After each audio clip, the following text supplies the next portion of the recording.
Third presentation in this grouping is from BlackBerry, and I've forgotten my crib sheet, so I'm going to have to wing it here. We have a cast of thousands. Don Patton is going to be presenting. We have Patrick Newman, who is also going to be contributing. Kelly Hogan, are you going to be talking? Yes? No? No? Later. Okay. And so I'll hand it over to the two of you. And we have a couple of presentations on video. And so I'll leave our presenters to present that. So thank you very much. Yep. Thank you. So I thought I would present our program kind of in the three themes of this workshop. We have the culture and leadership, process tools and interventions and training. We are going to concentrate though on our manufacturing engineering process. If you have any questions on any other programs that we have listed here, just come see me throughout the day, or aforementioned Kelly Hogan that can wave to everybody there. So we're going to look at our program from three perspectives today. Unfortunately, Jerry Van Cleef and Simon Ho couldn't make it today, but we filmed some video for them. Jerry Van Cleef is a former JHSC rep for 10 years in manufacturing. He's currently been recruited to the dark side on the EHS team, but he was a manufacturing engineering specialist at our manufacturing facilities in Waterloo. Simon Ho is our senior manufacturing process designer. He helps to develop processes and to develop our devices and build our devices. So he gets all the components and has to figure out how to put them together.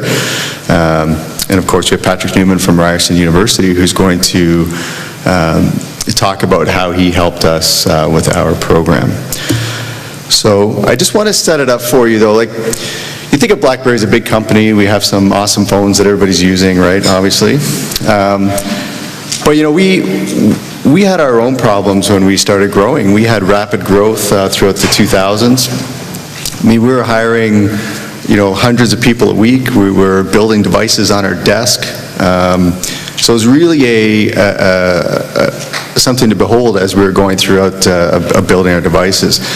You know, we started to see MSDs increase as processes were being developed. You can imagine the popularity of phones at the time, that we just needed to get these things into people's hands. Everybody wanted them, so they were trying to build them as fast as we can.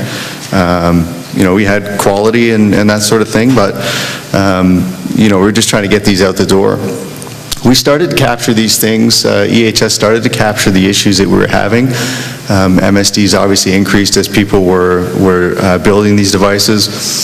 The build cycles were really quick. A lot of times if we had 3 or 4 different devices going out at once, a lot of times those programs overlapped. So when you talk about, you know, cars, for example, you know, our model years were months and not years. So any changes that we were making to engineering processes or manufacturing or any fixtures that we developed were occurring continuously, and they weren't, it's not like we had a long time to adjust to these different things.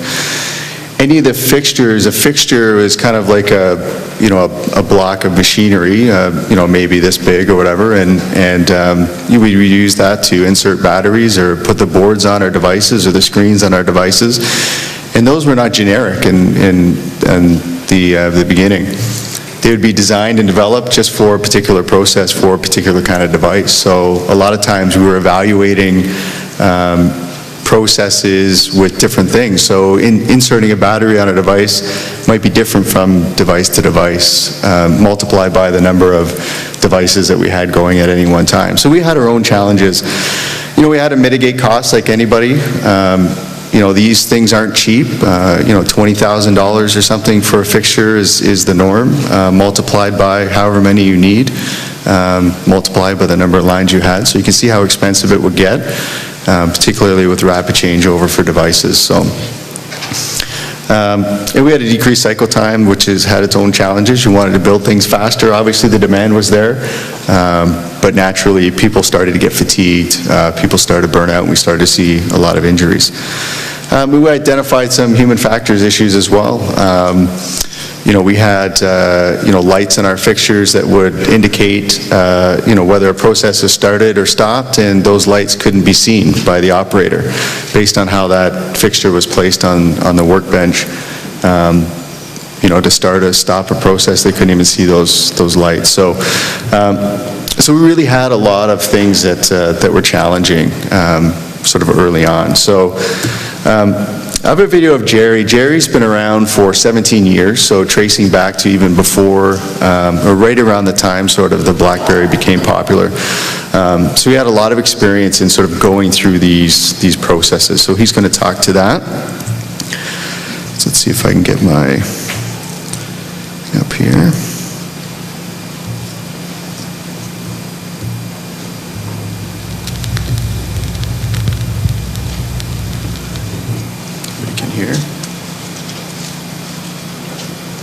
HSC co-chair for 9 years, as well as manufacturing engineering specialist, and he's going to talk about the challenges of the early days manufacturing our devices at RIM, or as it is now called, BlackBerry.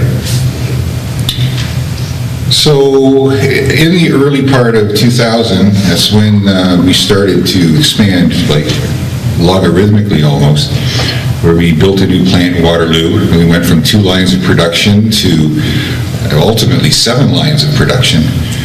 And our staff numbers grew rapidly, and our demand for manufacturing product went skyrocketing. So the challenges that we had were trying to get the product built with fast timelines, with adding more people to the process, and there wasn't a lot of the mind's eye turned to the ergonomics part of the process and line design and assembly design because of the demands of the business trying to get the product out. Of course, that would turn into some of our higher numbers of MSDs and incidents happening in the early stages, because there were a lot of folks who would not have any job rotation, and they would stay working the same job for quite a long period of time. And EH&S, JHSC, went to manufacturing engineering and said, look, we got to look at this because our numbers are starting to go up. And it came to a point also that our reporting and our WSIB claims started to go up as well. And we started to get onto the WSIB and MOL radar saying, look, your claim numbers are going up, we're going to drop in and have a look and see what you guys are doing. So that series of events caused, led to the focus on what's wrong with our process and what can we do to improve it. Well, we found that engineering had more focus on the product and how to build it, and left out a lot of the ergonomic aspects of it, or the ergonomic concerns when doing line design and doing fixture design. So it was key that the engineers that came up with the process design were given some education on what the role of ergonomics in the process and tool and fixture design in order for them to improve and reduce our numbers. And it was very well received by engineering management. They said, okay, let's get our guys some education on basics of ergonomics and some of the nuances of how to, a lot of the basics about, power grips and finger grips and that sort of thing, to sort of say, look, when you're putting these fixtures and tools together, you got to keep this stuff in mind with wrist postures, orientation of parts, and it went a long way as the tool design matured, where they brought that into play in the line and tool designs.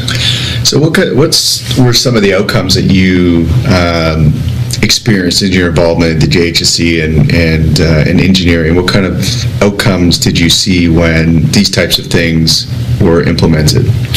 Well, clearly the first indicator was the amount of repetitive strain claims and incidents reduced, of course. And of course that was a prime indicator that we're on the right road and on the right track. Mind you, it wasn't a magic process that all of a sudden everything went away. There were still a lot of areas of improvement that we had to implement as well. Job rotation was something that went a long way of helping it out too, but there was some challenges with job rotation. You know, you've got some skill levels of folks that are very good at what they do, especially with visual inspection and so on, and you'd like to keep those people on those jobs. It was a very static posture. So, of course, for the interest of the business, you would tend, or the line management would tend to keep those people on those jobs in order for them to get the numbers out up to date, the production numbers, and they would kind of keep the people on the line. And then, of course, you would see the strains and the repetitive strains sort of level out, and if not increase in some areas. Okay.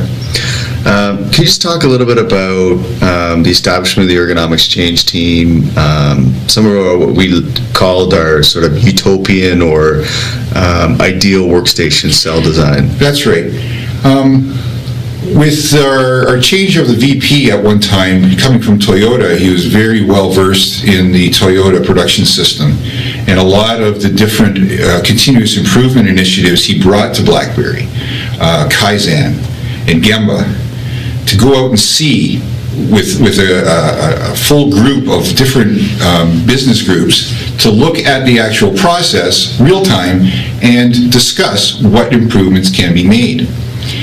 And it's quite an eye-opening thing for a lot of folks, because they don't actually see it from day to day of the actual folks working and being, pointed out that, here's where we have an area of concern. What can we do? What ideas can you bring to the table in order for us to improve it even more? So manufacturing engineering management said, okay, you know what, this is a very good exercise. Maybe we should establish a group of people to actually look at different aspects of assembly and to come up with even more advanced, farther down the road plans when we come up with line and cell design in order to try to improve the ergonomic aspects of things. That's great, Jerry. Thanks very much.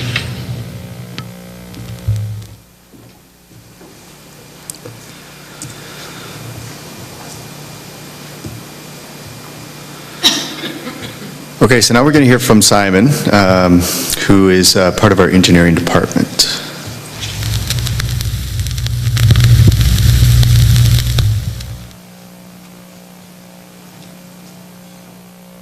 Senior process design and manufacturing engineering. He's going to talk to us about ergonomics and human factors from the manufacturing and engineering perspective. So Simon, if you could just discuss with us some of the issues you had in the beginning with manufacturing and building your devices. Sure.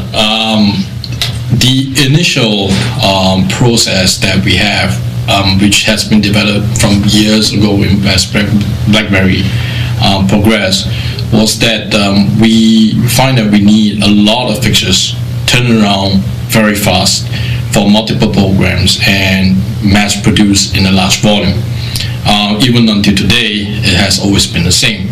So the rapid design of the fixtures and use of the fixtures are becoming very much more challenging because of the profile of the phones getting smaller, thinner, and even better in terms of technology.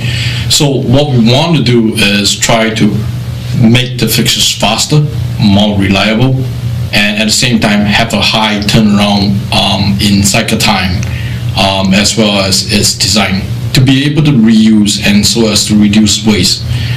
That's one of the things that we looked at.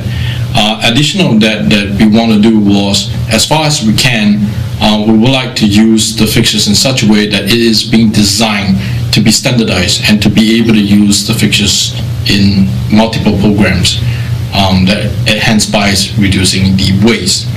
By doing so, it also helps to standardize the process and thereby reduces the cycle times as we improve, as program changes, and we need to be ready to meet these challenges. So by doing cooperation with Ryzen, we kind of figure out what are the important things to mitigate the obstructions to cycle time. Mainly is because of human interference and also making sure that human factors are considered in the design of the fixtures and also in the design of how the phone comes together. And this leads us to have the design for fixtures and the human factor guidelines, which has greatly helped us to scorecard us to know where we are then and where we are now. With this implementation, we actually was able to improve the process by, well, extensively.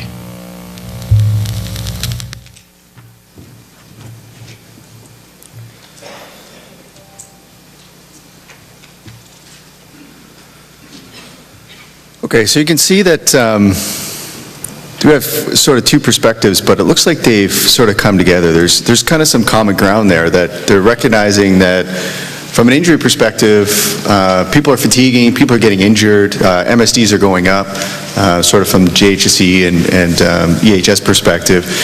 And from engineering's perspective, we see, you know, they're concerned with product quality, they're concerned with production, and sort of the common ground they're having here is that there's a human in that process. And I think we've done a pretty good job of identifying and understanding where those gaps were. I guess our issue, though, was trying to figure out how we can make that sustainable. How can we integrate this kind of thinking in all levels of the business, and particularly in manufacturing? As Jerry mentioned with the Kaizens and the Gembas, how do we become part of that process that we need to sign off on those things before they move forward? And that's where sort of Ryerson came in. I know sort of Jerry, the problem with with videos is we weren't able to sort of timeline it where we were able to all talk together, but Ryerson was sort of there from the beginning and sort of helped us through that entire process. So I'll call on Bob Patrick to take you through sort of how we discovered what the gaps were and to build a sustainable process for us. Thanks, Don. Pardon me. So when I first got connected with Research in Motion, now BlackBerry, I was really interested in how do we design better workplaces that, you know, you show me a production system that's causing MSDs, and I'll show you a design process that has missed the human in design. Most engineers are not getting training in humans, and it's not part of the focus, and they're not being asked for it. And MSDs are usually shuffled over to some kind of health and safety function, sort of on the sidecar, and aren't participating in design.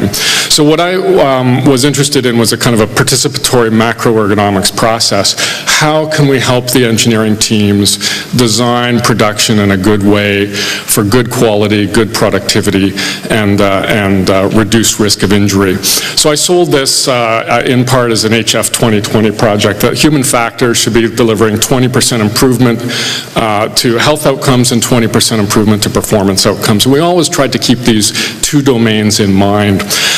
So we were working with the design teams very closely, focusing on how they do their design process. Okay, so the target of work for me as an ergonomist is the engineer's job. That's what I'm trying to change. And by working together, I think we were able to do that. And at the same time, we're contributing all the way through our research knowledge, what knowledge we can bring to the table, and trying to understand, by participating with a company for which I'm very grateful, understand how these change processes work. So one of our early steps and very successful efforts was to understand what is it senior managers are interested in. What are the goals of the system? What are the goals of the design process? And so we conducted a kind of a cognitive mapping exercise, in which it's a sort of a brainstorming form, but we're trying to understand what the key goals are and how do the humans serve that. And you end up with complicated kind of maps like this that really spell out the thinking of these senior managers, of these director level people. And when we put it together, people really sort of start to see how the human was contributing, and in particular quality came out as a major, major goal. And people were seeing that fatigue seems to sum it up. Oh my gosh, if we had a better design, it would impact all these things. So managers got it, right? This was knowledge in their head, but we helped them put it on the table and say, well, if you want good quality, if you want good performance, you need to think about the fatigue, you need to think about the human. And I have no problems with a quality goal, because all of the same risk factors for quality are risk factors for MSD. Okay, so we don't really have, we don't need two separate processes necessarily. So we proceed then, thinking about this quality linkage, and with that buy-in, start to look at the design process. Now, design processes are organized differently in every company. And I don't necessarily need to, you don't need to know what's, in every box. You start on the left-hand side with your basic product design, and you start to work through each step of what it is you need to actually build these things until at the very end, over here. Do I have a laser pointer? Over here, you have product launch. Each step then represents, each box represents a step in the design process where new risk factors can be introduced or not, right? Every step of the process, that's where these risk factors are coming from, and that's the point of intervention. And so what we tried to do then was establish a process by which each method had some kind of a tool, some kind of assessment, some kind of a set of indicators or requirements to which the designers could work. So when we talked about something as simple as having lights that indicate process status visible, right, it's really just getting the human operator into this process.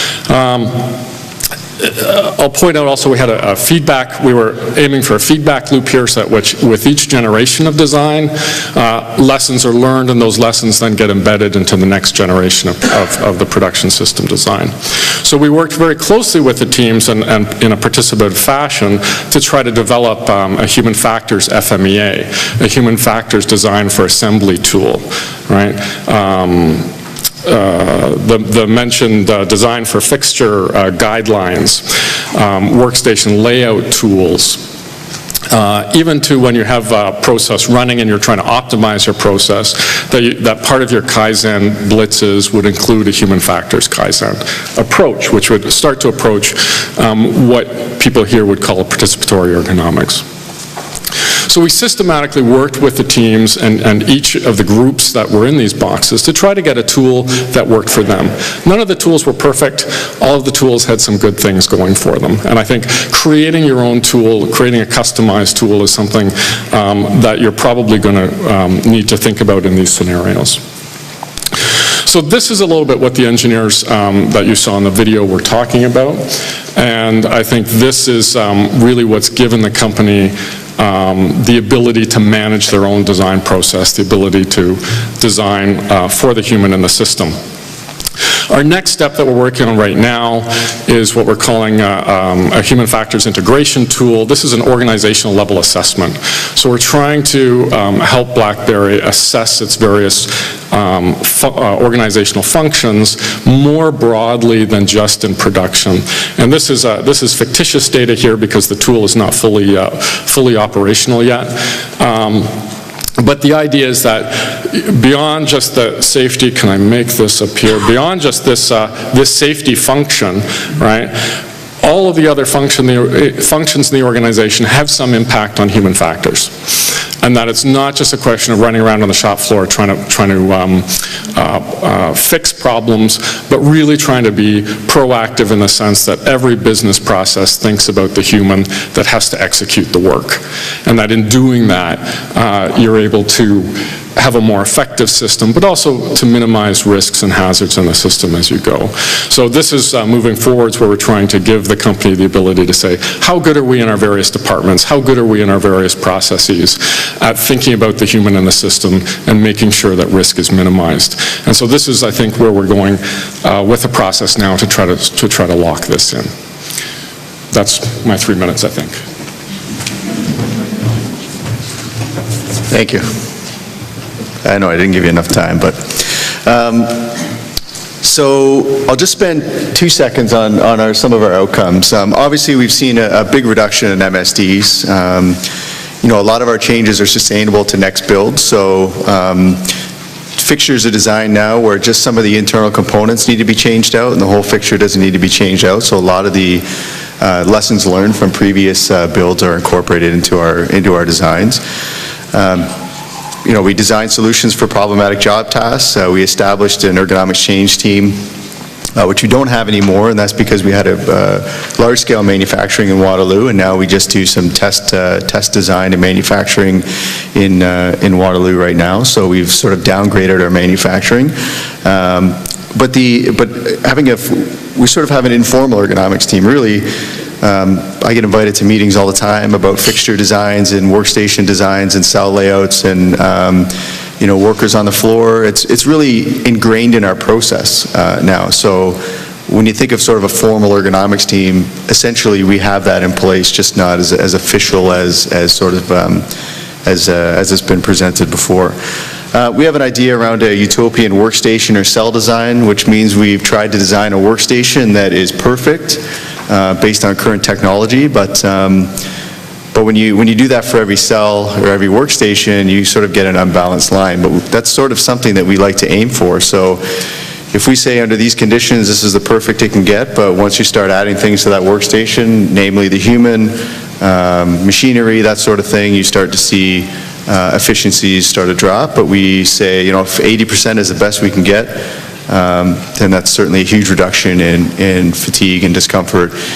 And a lot of times we get even closer based on, as Jerry mentioned, some job rotation if that's necessary, and other sort of administrative or personal controls that we can put in place.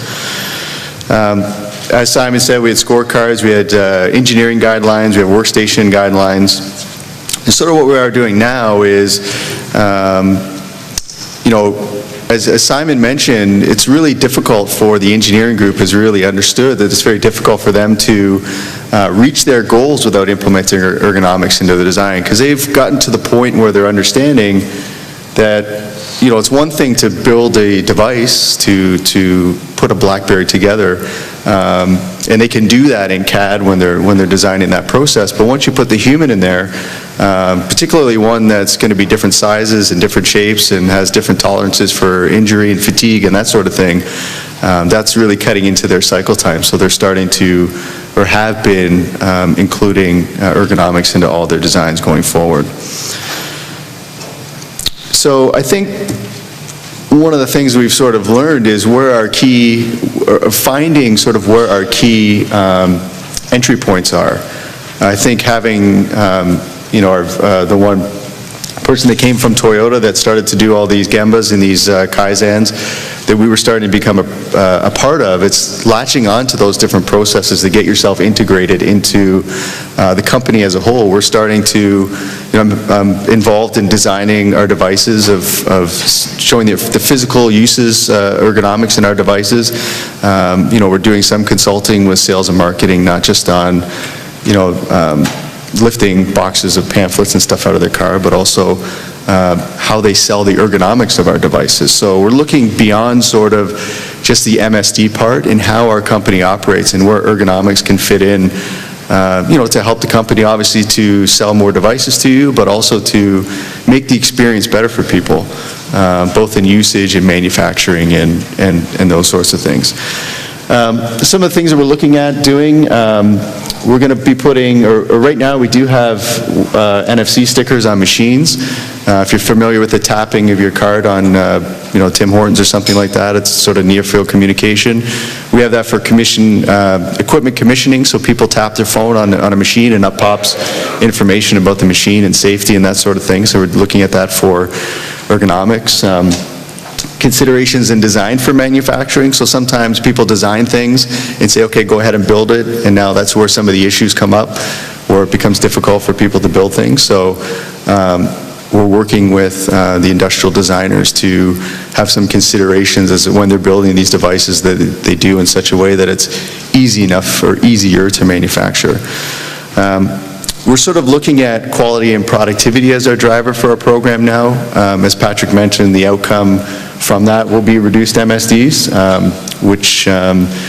which is where we're sort of steering the company, is that we're really focused on the productivity and the quality, and saying when you put these things in place that naturally your outcome will be a reduction in MSD.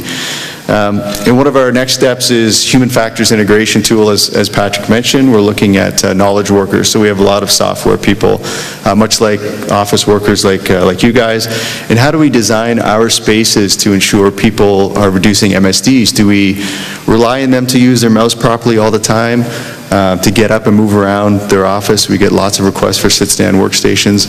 How do we utilize the space to force people to get up and move around, to use the space to our advantage, to allow people to, or to prevent from MSD. So putting the coffee, in a location where they actually have to get up and walk, as opposed to having coffee makers at their desk where they can sit there and work for 12 hours straight and get burnout and all that kind of stuff. So using our environment to our advantage, and that's sort of where we're headed next. Like I said, any questions or comments, we're more than happy to discuss with you throughout the whole day, and enjoy yourselves. Thank you.